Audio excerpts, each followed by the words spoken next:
आज की क्लास में हम लोगों को अध्याय 5 कार्य शक्ति ऊर्जा के दूसरे लेक्चर में आज हमें पढ़ना है वो अदिश गुणन के आगे का। कल तक हम लोगों ने सीखा अदिश गुणन क्या होता है, कैसे अदिश गुणन निकालना है, सूत्र सीखा उसका, और उसकी कुछ विशेष स्थितियां देखें, 0 पर, 90 पर, 180 पर बराबर हो, ठीक है ना।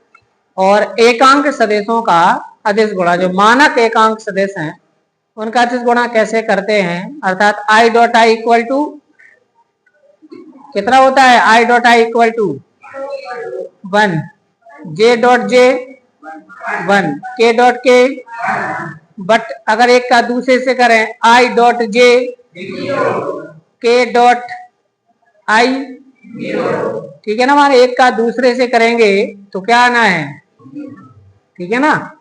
आज हम सीखने वाले हैं इसका पहले ज्यामितीय अर्थ, फिर क्रम में नियम इसका, ठीक है ना। अदिश गुणन का ज्यामितीय अर्थ कुछ भी आ सकता है परीक्षा में आप लोगों को। मान लो आ गया आपको कि अदिश गुणन का ज्यामितीय अर्थ बताइए, ज्यामितीय अर्थ लिखिए। किसका, अदिश गुणन का। कौन सा अर्थ, ज्यामितीय अर्थ लिखना है, ठीक है ना। तो अदिश गुणन का ज्यामितीय अर्थ कैसे लिखना है, तो अदिश गुणनफल का कौन सा अर्थ, ये देखें, जैसे मान लीजिए ये हमारे पास दो सदिश हैं, ए और जे है बी, और इनके बीच का कोण कितना है, थीटा, ठीक है ना।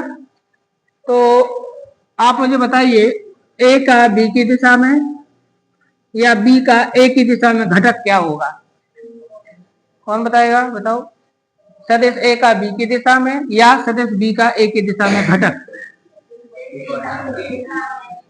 क्या होगा,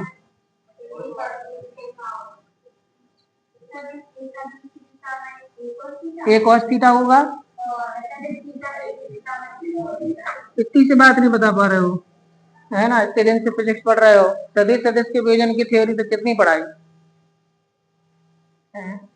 मतलब कितनी जड़ बुद्धि है तुम लोगों की, मतलब इतनी सी चीज से मैंने कहा सभी बता देंगे एक बार में, क्या मतलब हुआ तुम्हारा पढ़ने का, जब बुद्धि ही नहीं चल रही है। तो ए का बी की दिशा में घटक होगा निश्चित तौर पर ए cos थीटा, और बी का ए की दिशा में होगा बी sin थीटा। अब जरा ध्यान देना, ए डॉट बी का फॉर्मूला क्या बताया था, mod A mod B cos theta, या इसी को मैंने ऐसा बोला था ए बी, लिख सकते, मैं इसके यहां लिख सकता हूं क्या, ध्यान दो, ए गुणित ए की दिशा में बी का घटक, लिख सकता हूं क्या ऐसा, ए की दिशा में बी का घटक लिख सकता हूं, एक दिशा में बी का घटक क्या होगा, बी cos थीटा, लिख सकता हूं, ऐसा लिख सकता हूं ना, या ऐसा भी तो लिख सकता हूं, ए बी cos थीटा को लिख दूं मैं बी गुणित बी की दिशा में ए का घटक लिख सकता हूं ना। तो इस प्रकार मैं कह सकता हूं यहां पर कि ए डॉट बी का मतलब है, मैंने ए डॉट बी का जो मान है वो किसी एक सदिश और इसकी दिशा में दूसरे सदिश के घटक के गुणनफल के बराबर होता है। नई चीज मिली हमें, मतलब ए डॉट बी की जो वैल्यू है, ए डॉट बी का जो मान है वो सदिश ए और ए की दिशा में बी के घटक, या बी और बी की दिशा में ए के घटक के गुणनफल के, यही अदिश गुणनफल का ज्यामितीय अर्थ है, ये लिखना है, ठीक है ना। अगर परीक्षा में आता है अदिश गुणनफल का ज्यामितीय अर्थ लिखिए तो आप लिखेंगे कि दो सदिशों ए और बी का अदिश गुणनफल किसी एक सदिश और इसकी दिशा में दूसरे सदिश के घटक के गुणनफल के बराबर होता है, यही अदिश गुणनफल का ज्यामितीय अर्थ है। सबको क्लियर हो गया ज्यामितीय अर्थ, ये लिखा है, ठीक है ना। ए गुणित ए की दिशा में बी का घटक या बी गुणित बी की दिशा में ए का घटक, ठीक। अब आता अपने पास क्रम विनिमयता। हम ये सीख रहे हैं कि क्रम विनिमय नियम का पालन करता है, तो अगर आपको 2 नंबर में आ जाए प्रूफ कीजिए, के क्रम में नियम का पालन करता है। जैसे हो गया सदिश ए, ये हो गया बी, इनके बीच का कोण हो गया थीटा। तो A dot B equal to क्या होगा जल्दी बताओ? ए का परिमाण बी का परिमाण इंटू कॉस थीटा। इसको समीकरण एक दे दो, ये क्लियर है। अच्छा, ए डॉट बी निकाला मैंने, तो मैंने ए से बी के बीच का कोण निकाला। अब अगर मैं कहूं आपसे कि बी डॉट ए निकालो, इसी प्रकार बी डॉट ए, तो बी डॉट ए के निकालने के लिए हमें ए वाला कोण चाहिए पड़ेगा, ये है बी और ए के बीच का कोण। ये कितना होगा बताओ? ये वाला कोण कितना होगा? 360 माइनस थीटा। भाई ये क्या है, आपने पढ़ा ना 9वीं क्लास में प्रतिवर्ती कोण, तो ये थीटा का प्रतिवर्ती कोण है, ठीक है ना। कौन सा कोण कहलाता है? प्रतिवर्ती कोण। तो B dot A equal to क्या होगा? बी का परिमाण ए का परिमाण इंटू कॉस 360 माइनस थीटा, तो आ जाएगा बी का परिमाण इंटू ए का परिमाण इंटू कॉस 360 माइनस थीटा का सूत्र गणित के बच्चे बताओ। Cos 360 minus theta equal to, बताओ गणित के बच्चे क्या होता है? Cos 360 minus theta equal to 360 पर चेंज थोड़ी होता है। ऑल सिल्वर टी कप्स, तो चौथे चतुर्थांश में गया ना, तो चौथे में कॉस पॉजिटिव होता है, 360 पर चेंज ही नहीं होगा। तो cos 360 minus theta equal to cos theta होता है वापिस, तो यहाँ पर कॉस थीटा ही लिखेंगे। अच्छा, ये है अदिश राशियां, तो चाहे मैं a इंटू बी लिखूं और चाहे मैं b इंटू ए लिखूं, कोई फर्क नहीं पड़ता है, ये बराबर होता है क्योंकि अदिश क्रम में होता है। तो मैं इसको वापस क्या लिख देता हूं? a का मॉड b का mod into cos theta. Equation कौन सा आ गया? इक्वेशन फर्स्ट की वैल्यू, इक्वेशन सेकंड की वैल्यू सेम है क्या? तो समीकरण 1 व 2 से हमने क्या पाया? समीकरण 1 व 2 से हमने क्या पाया? A dot B equal to B dot A. इसका मतलब क्या हुआ कि सदिशों का अदिश गुणनफल यानी कि डॉट प्रोडक्ट जो होता है वो क्रम विनिमय नियम का पालन करता है, कम्यूटेटिव लॉ को फॉलो करता है, ठीक है ना। तो क्रम विनिमय होता है। अगर परीक्षा में आपको आ जाए तो इतना करना पड़ेगा। इसके पहले हमने पढ़ा था A plus B equal to B plus A, वो पढ़ा था काय के लिए? योग के लिए, वो था योग का क्रम विनिमय नियम। परीक्षा में ध्यान रखना है कि योग का पूछा है कि गुणा का। गुणा का पूछे तो ऐसे करना होगा, ये वाला मेथड, और योग का पूछे तो वो समांतर चतुर्भुज नियम के साथ पढ़ा था अपन ने। कहाँ पढ़ा था? समांतर चतुर्भुज नियम, ठीक है ना, अध्याय 3 था शायद। तो सदिशों का योग भी क्रम विनिमय नियम का पालन करता है और सदिशों का गुणन भी क्रम विनिमय नियम का पालन करता है। समझ आ गया सभी को? जब आपको ये सिद्ध करना हो तो ऐसे चित्र बनाना, अंदर का एंगल थीटा और बाहर का क्या ले लेना, बस बाकी के 2 स्टेप ही तो बढ़ेंगे प्लीज। चलो, ये आ गया, हमने सिद्ध कर दिया कि अदिश गुणनफल क्रम विनिमय होता है, ठीक। अब अपने पास आता है एक और नियम, इसको ऐसे याद रखना नॉर्मली, इसको बोलते हैं डिस्ट्रीब्यूशन लॉ या वितरण नियम। अर्थात A dot B plus C equal to होता है A dot B plus A dot C, इसको बोलते हैं वितरण नियम, डिस्ट्रीब्यूशन लॉ या वितरण नियम। तो अदिश गुणन वितरण नियम का ही पालन करता है। समझ आ गई ना बात? कौन सा नियम बोलते हैं इसको? नाम याद कर लो कि कभी कोई पूछा तो बता ही नहीं पाओगे कि ऐसा भी कोई नियम होता है। इसको बोलते हैं कौन सा नियम? वितरण नियम। वितरण को क्या बोलेंगे? डिस्ट्रीब्यूशन। तो डिस्ट्रीब्यूशन लॉ बोलते हैं इंग्लिश में। इंग्लिश में क्या बोलते हैं इसको? तो डिस्ट्रीब्यूशन लॉ क्या बोलता है? A dot B plus C equal to A dot B plus A dot C, बस अंदर गुणा हो गया है, ठीक है। तो इसका भी पालन करता है। समझ आया सभी को? अब हमारे पास आता है आगे, घटकों के रूप में हमें 2 सदिशों का गुणा करना है। तो कैसे करेंगे? मतलब हमें कोई सदिश घटक के रूप में दिया है, जैसे कि मान लीजिए आपको दिया है a equal to a1 i cap plus b1 j cap plus c1 k cap. ध्यान देना, परीक्षा में आएगा। b इक्वल टू है हमारे पास a2 i cap B2 J cap C2 के कैप, और हमें A डॉट B पता करना है।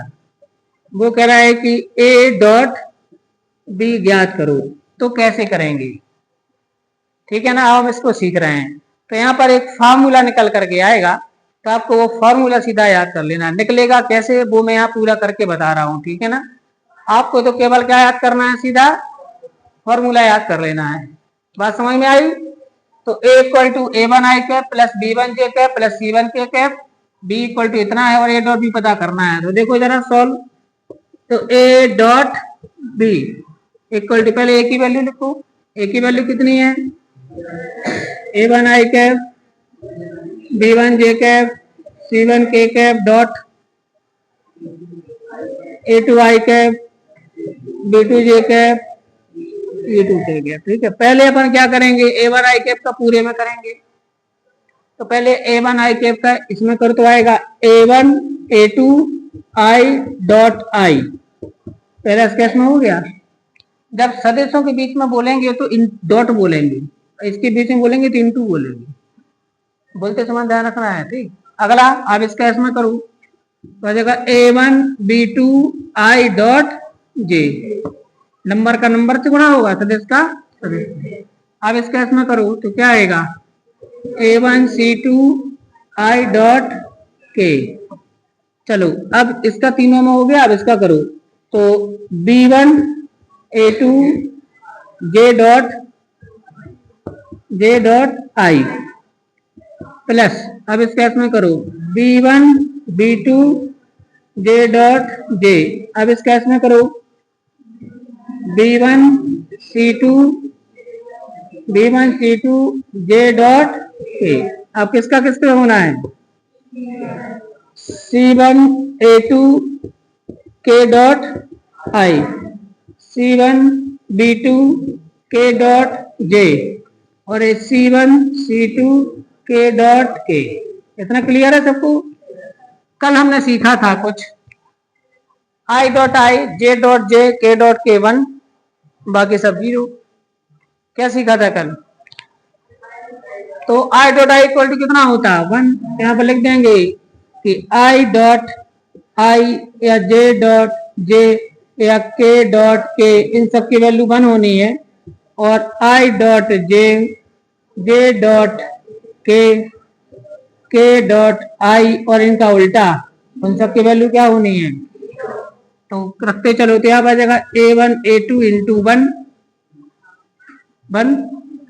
प्लस यहाँ पर A1 B2 0, A1 C2 0, B1 A2 0, B1 B2 1, B1 C2 0, C1 A2 0, C1 B2 0, C1 C2, कौन बचेगा बताओ?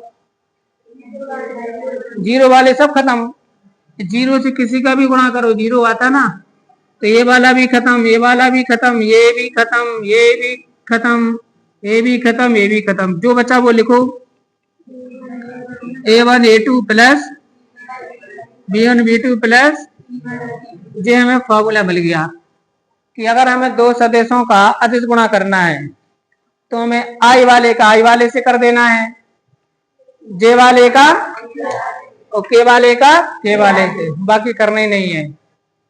तो अब A dot B equal to इतना होता है कि A बराबर इतना, B बराबर इतना, तो A डॉट बी बराबर इतना होता है।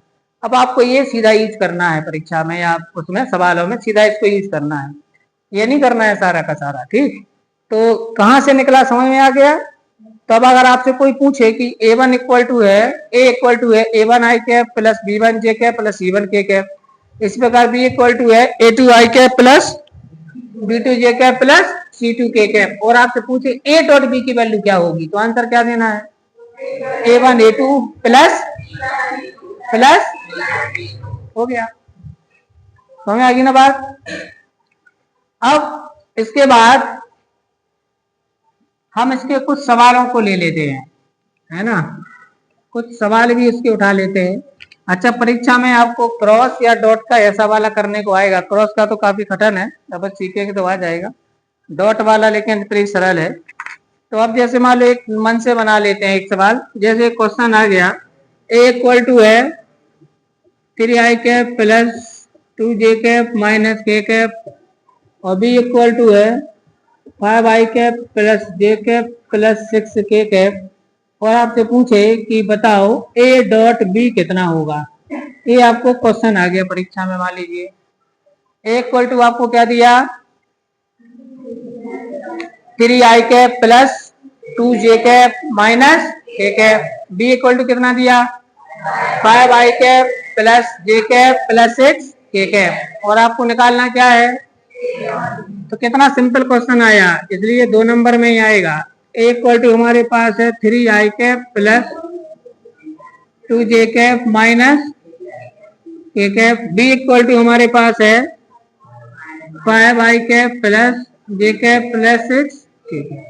इसलिए का साइन बना करके लिखेंगे a dot b equal to a की जगह a की वैल्यू लिखो 3i cap plus 2j cap minus k cap dot 5i cap plus j cap plus 6k cap. अब हमें पता है i का i वाले से होता है और k का, बाकी सब 0 हो जाते हैं तो लिखना नहीं है, तो आपको तो सीधा सारा आंसर लिखना है।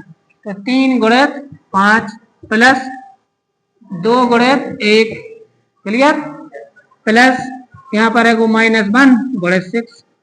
-1 कहाँ से आया, इसका गुणांक यहाँ -1 कहलाया, तो बस इसको आंसर कर दो 5 3 15 2 एकम 2 6 एकम 6, 17 में से 6 गया, आंसर आ गया 11। इसका आंसर 11 आएगा।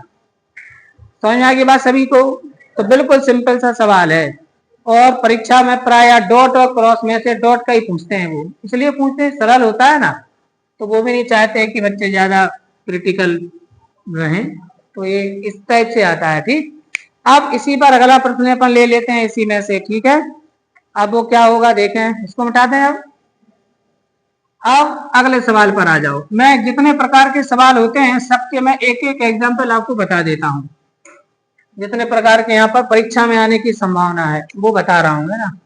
a इक्वल टू मान लो आ गया आपको 2i cap plus 3j cap minus 2k cap, b equal to हमारे पास है i cap plus 2j cap minus 3k cap. अब आपसे पूछा है तब a वेक्टर व b वेक्टर के बीच का कोण बताइए, के बीच का कोण ज्ञात कीजिए। अब ये क्वेश्चन ऐसा आ गया, कठिन आ गया थोड़ा सा। a की वैल्यू दी है, b की वैल्यू दी है और क्या पूछ रहा है, a और b के बीच का क्या बताना है। तो इसके कोण के लिए कोई अलग से सूत्र नहीं होता है, डॉट प्रोडक्ट वाला सूत्र लगाना है। देखिए कैसे करना है, यहाँ देखो सॉल्व, पहले हम सूत्र बना लेते हैं।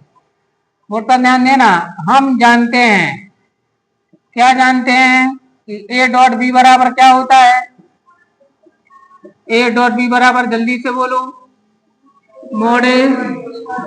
Mod B into cos theta. समझदारी से उत्तर देना। तो बताओ कॉस थीटा बराबर क्या आएगा। a डॉट बी बराबर ए बी कॉस थीटा, तो कॉस थीटा बराबर क्या आएगा, पक्षांतर कर लो।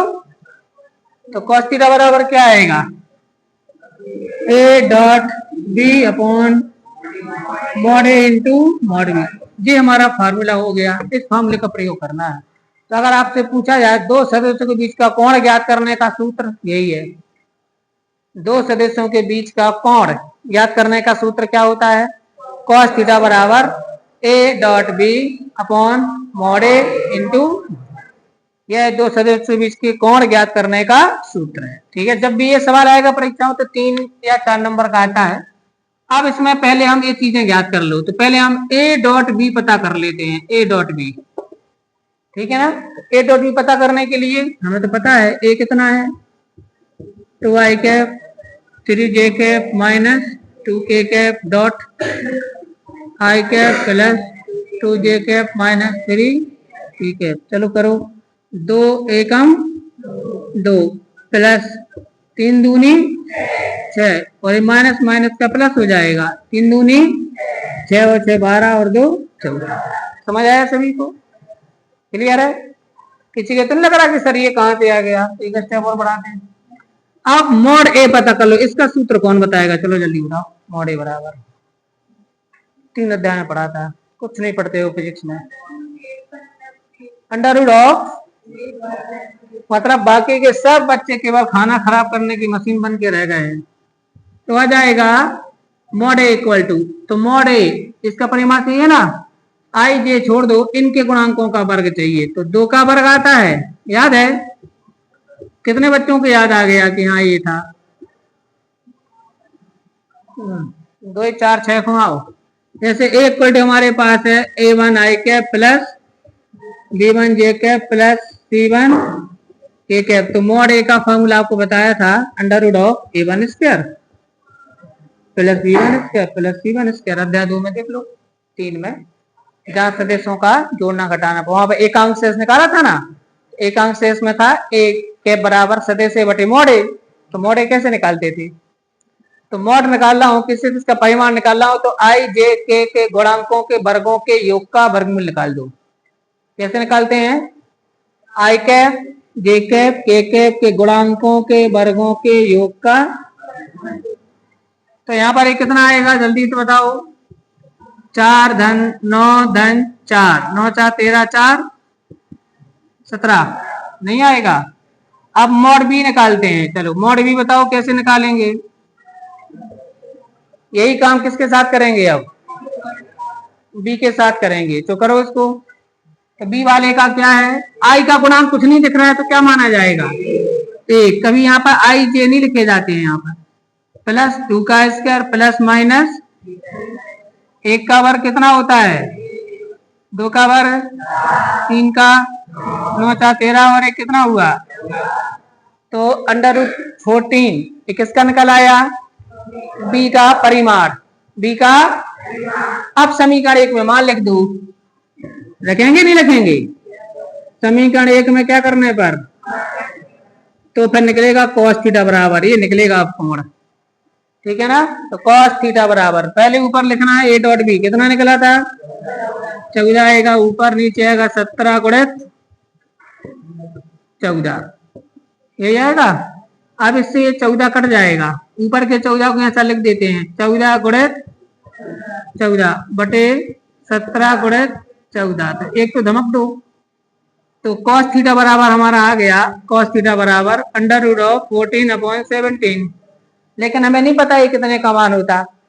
हमें तो ये पता है कि cos 0 का 90 होता, cos 0 का 1 होता, cos 30 का कर्ण 3/2 होता, cos 45 का 1/2 होता, cos 60 का 1/2 होता, cos 90 का 0 होता। ये नहीं पता किसका होता। जब नहीं है पता किसका होता है, तो फिर आपको क्या बताया था कल? थीटा बराबर लिखेंगे cos inverse under root of 14/17, ये माना जाएगा कोण। समझ आ गई ना बात? कल बताया था कि थीटा निकालना है, cos थीटा है लेकिन पता नहीं है कितने का मान है, तो cos उस तरह जाके क्या लगा देना, उसका इनवर्स लगा देना है। तो इन दोनों सदस्यों के बीच का कोण कितना है? ठीक है ना। अब चूंकि सवाल अपन ने मन से लिया था, अगर ये सवाल परीक्षा में आते या तो आंसर इतने लिखना पड़ेगा, या वो बताएगा कि अंडर रूट 14/17 इतने का मान होता है, यहीं पर दे देता है सवाल में। समझ गया ना? तो या तो सवाल में देगा या फिर आपको ऐसा लिखना पड़ेगा। तो ये आपने क्या निकाला? 2 सदस्यों के बीच का कोण, ठीक है ना। अब हम इसके बाद, मतलब वो सीधी सी बात ये कह रहा है कि अगर 2 सदस्यों को जोड़ें या घटाएं, उत्तर बराबर आ रहा है, चाहे हम उनको क्या करें? जोड़ें, चाहे उनको घटाएं, आंसर कैसा आ रहा है? तो वो कह रहा है बताइए उनके बीच का कोण कितना होगा?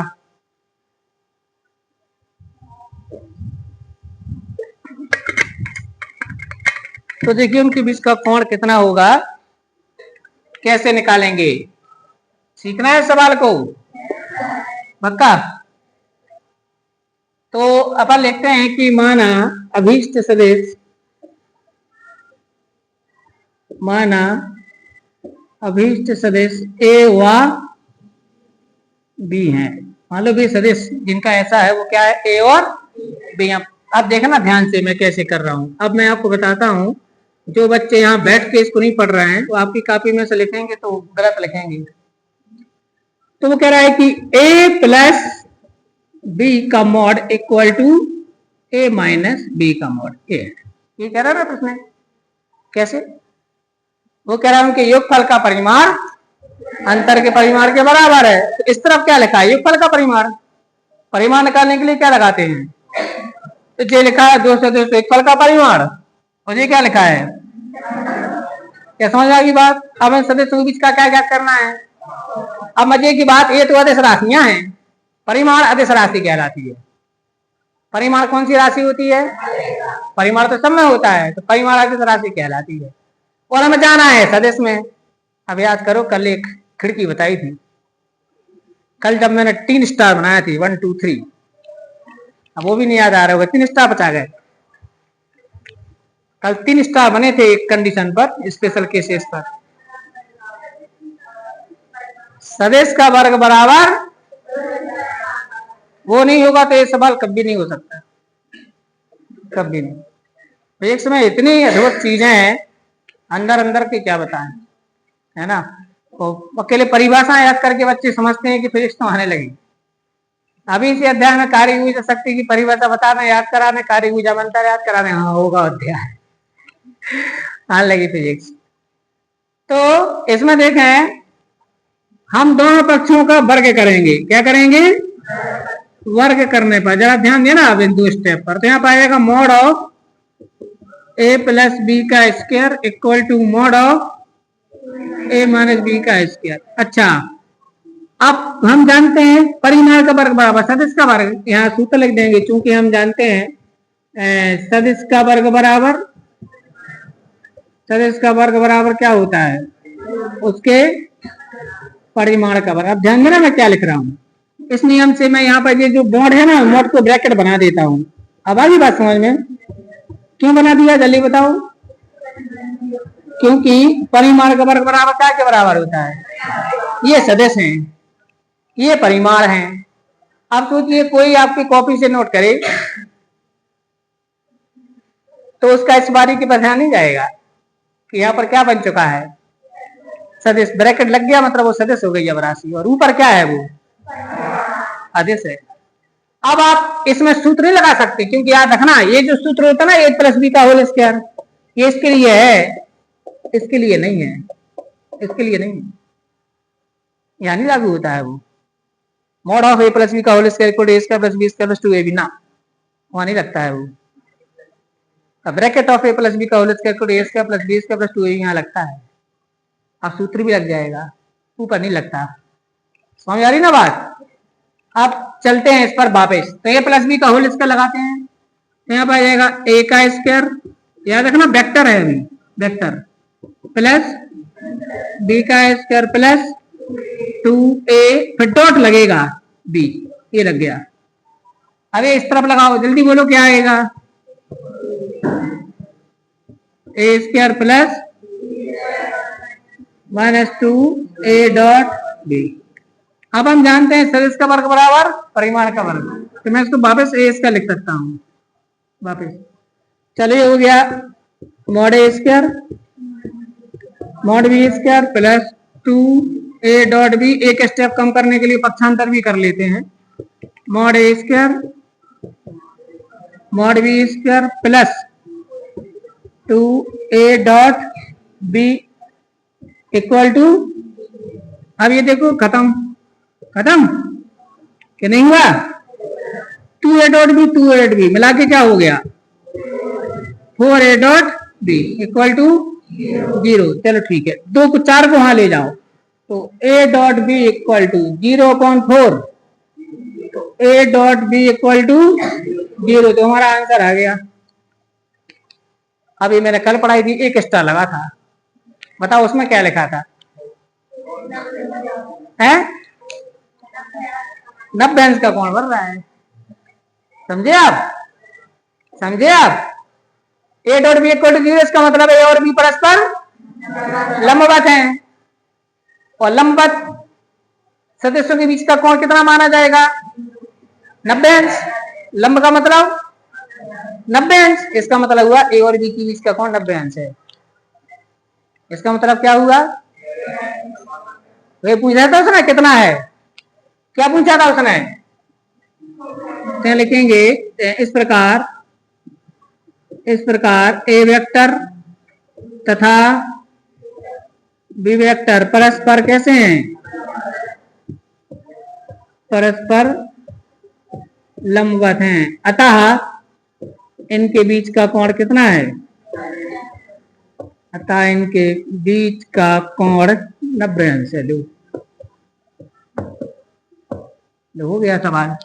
तो ये सवाल आपको परीक्षा में अगर सॉल्व करने के लिए आए तो बड़ा कठिन है और यही सवाल कंपटीशन में आता है तो उसमें लिखा होता है, देखो ये यदि ये बराबर ये, तो 4 ऑप्शन दिए रहेंगे, तो ए और बी लंबवत है, ए और बी समांतर, ए और बी के बीच का कोण 60 अंश, ए और बी के बीच का कोण 0 है, ऐसा आता है। समझ आ गई ना बात? तो ये आता है प्रत्येक परीक्षाओं में, कंपटीशन के लिए हो गया।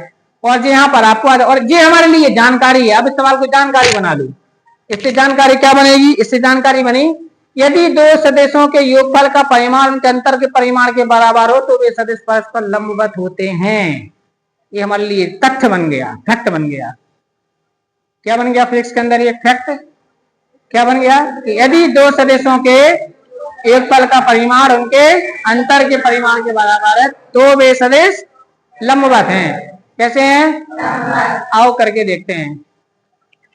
जे सदिश ए है और जे बी है, जे हो गया और जे, तो इनके बीच इनका परिमाण यहां से निकलेगा तो यार हो गया सदस्यों का समांतर चतुर्भुज।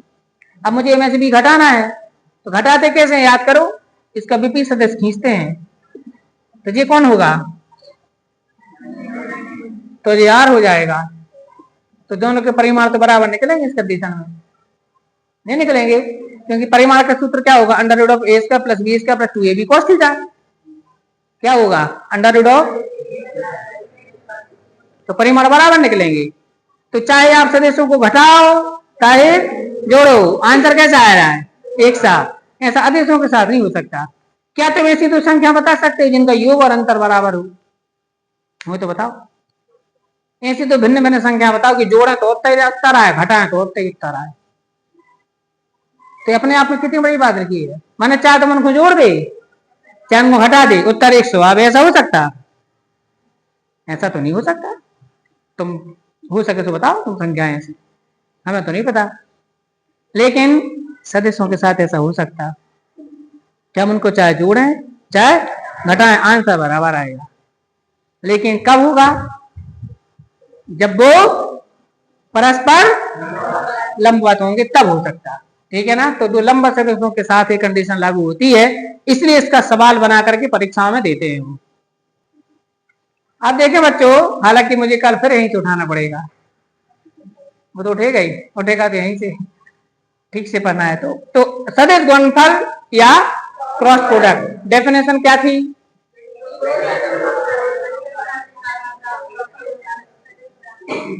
तो इतना देखो, ऐसा नहीं बोलना है कि दो सदस्यों का गुणनफल राशि प्राप्त हो तो ऐसे सदिश गुणा कहते हैं, ठीक नहीं बोला। यदि दो सदस्यों का गुणनफल एक सदिश राशि प्राप्त हो तो इसे उन सदस्यों का सदिश गुणनफल या क्रॉस प्रोडक्ट कहते हैं। भाई किसका?